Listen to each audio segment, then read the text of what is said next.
ഉൽപ്പത്തി 48. എഫ്രായിമിനെയും മനാസയെയും അനുഗ്രഹിക്കുന്നു. പിതാവിന് സുഖമില്ലെന്ന് കേട്ട് ജോസഫ് മക്കളായ മനാസയെയും എഫ്രായിമിനെയും കൂട്ടിക്കൊണ്ട് അവൻ്റെ അടുത്തേക്ക് പോയി. മകനായ ജോസഫ് വരുന്നുണ്ട് എന്ന് യാക്കോബ് കേട്ടു. അവൻ ശക്തി സംഭരിച്ച് കിടക്കയിൽ എഴുന്നേറ്റിരുന്നു. യാക്കോബ് ജോസഫിനോട് പറഞ്ഞു, സർവശക്തനായ ദൈവം കാനാൻ ദേശത്തുള്ള ലൂസിൽ വെച്ച് എനിക്ക് പ്രത്യക്ഷപ്പെട്ട് എന്നെ അനുഗ്രഹിച്ചു. അവിടുന്ന് അരുളി ചെയ്തു, ഞാൻ നിന്നെ സന്താന സമൃദ്ധിയുള്ളവനാക്കി നിന്റെ സംഖ്യ വർദ്ധിപ്പിക്കും. നിന്നിൽ നിന്ന് ഞാൻ ജനതതികളെ പുറപ്പെടുവിക്കും. നിനക്കു ശേഷം ഈ നാട് നിന്റെ സന്തതികൾക്ക് ഞാൻ നിത്യാവകാശമായി നൽകും. ഞാൻ ഈജിപ്തിൽ നിന്റെ അടുത്തെത്തുന്നതിന് മുമ്പ് ഈജിപ്തിൽ വെച്ച് നിനക്കുണ്ടായ പുത്രന്മാരിരുവരും എഫ്രായിമും മനാസയും എൻ്റേതാണ്. റൂബനും ശിമയോനും എന്ന പോലെ അവർ എൻ്റേതായിരിക്കും. അവർക്ക് ശേഷം നിനക്കുണ്ടാകുന്ന സന്തതികൾ നിൻ്റേതായിരിക്കും. അവർക്ക് ലഭിക്കുന്ന അവകാശം അവരുടെ സഹോദരങ്ങളുടെ പേരിലായിരിക്കും അറിയപ്പെടുക. ഞാൻ പാതാനിൽ നിന്ന് പോയപ്പോൾ വഴിക്ക് കാനാൻ ദേശത്തു വെച്ച് എന്നെ ദുഃഖത്തിലാഴ്ത്തിക്കൊണ്ട് റാഹേൽ മരിച്ചു. എഫ്രാത്തായിലെത്താൻ കുറച്ചു ദൂരം മാത്രമേയുണ്ടായിരുന്നുള്ളൂ. ബത്ലഹേം എന്നറിയപ്പെടുന്ന എഫ്രാത്തയിലേക്കുള്ള വഴിയിൽ ഞാൻ അവളെ അടക്കി. ജോസഫിൻ്റെ പുത്രന്മാരെ കണ്ടപ്പോൾ ഇസ്രായേൽ ഇവരാരാണ് എന്ന് ചോദിച്ചു. ജോസഫ് പറഞ്ഞു, ഇവർ എൻ്റെ മക്കളാണ്, ഇവിടെ വെച്ച് ദൈവം എനിക്ക് തന്നവർ. അവൻ പറഞ്ഞു, അവരെ എൻ്റെ അടുക്കൽ കൊണ്ടുവരിക, ഞാൻ അവരെ അനുഗ്രഹിക്കട്ടെ. ഇസ്രായേലിന് പ്രായം കൊണ്ട് കണ്ണുകൾ മങ്ങി കാഴ്ച നഷ്ടപ്പെട്ടിരുന്നു.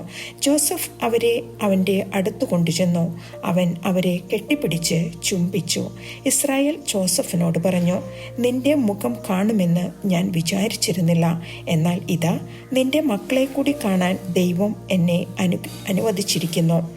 അപ്പോൾ ജോസഫ് കുട്ടികളെ അവൻ്റെ അടുത്തുനിന്ന് മാറ്റിയിട്ട് നിലം പറ്റി കുനിഞ്ഞ് നമസ്കരിച്ചു.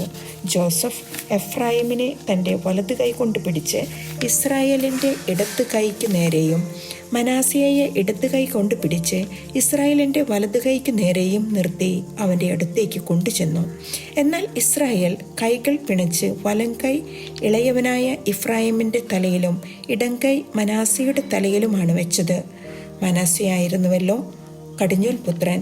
അവൻ ജോസഫിനെ അനുഗ്രഹിച്ചുകൊണ്ട് പറഞ്ഞു, എൻ്റെ പിതാക്കന്മാരായ അബ്രാഹവും ഇസഹാക്കും ആരാധിച്ചിരുന്ന ദൈവം, ഇന്നുവരെ എൻ്റെ ജീവിതകാലം മുഴുവൻ എൻ്റെ ഇടയനായിരുന്ന ദൈവം, എല്ലാ തിന്മകളിലും നിന്ന് എന്നെ കാത്തുപോന്ന ദൂതൻ ഈ ബാലന്മാരെ അനുഗ്രഹിക്കട്ടെ.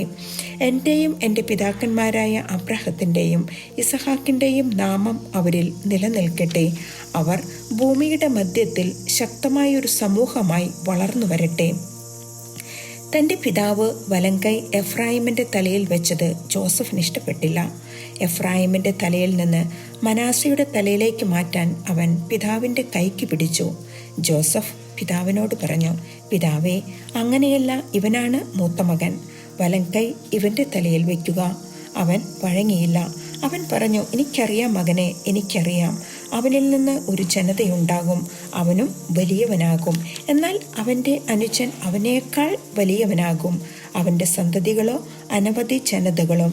അവരെ അനുഗ്രഹിച്ചുകൊണ്ട് അവൻ പറഞ്ഞു, നിങ്ങളുടെ നാമം ഉച്ചരിച്ച് ദൈവം നിങ്ങളെ എഫ്രായിമിനെയും മനാസയെയും പോലെ ആക്കട്ടെ എന്ന് പറഞ്ഞുകൊണ്ടായിരിക്കും ഇസ്രായേലിൽ അനുഗ്രഹങ്ങൾ ആശംസിക്കപ്പെടുക. അവൻ എഫ്രായിമിനെ മനാസയ്ക്ക് മുമ്പിനാക്കി. അതുകഴിഞ്ഞ് ഇസ്രായേൽ ജോസഫിനോട് പറഞ്ഞു, ഞാൻ ഇതാ മരിക്കാറായി. ദൈവം നിന്റെ കൂടെയുണ്ടാവും. നിന്റെ പിതാക്കന്മാരുടെ നാട്ടിലേക്ക് നിന്നെ തിരികെ കൊണ്ടുപോവുകയും ചെയ്യും. നിന്റെ സഹോദരന്മാർക്ക് നൽകിയ ഓഹരിയേക്കാൾ കൂടുതലായി വാളും വില്ലും കൊണ്ട് അമോര്യരുടെ കയ്യിൽ നിന്ന് ഞാൻ പിടിച്ചടക്കിയ ശെഖം നിനക്ക് തന്നിരിക്കുന്നു.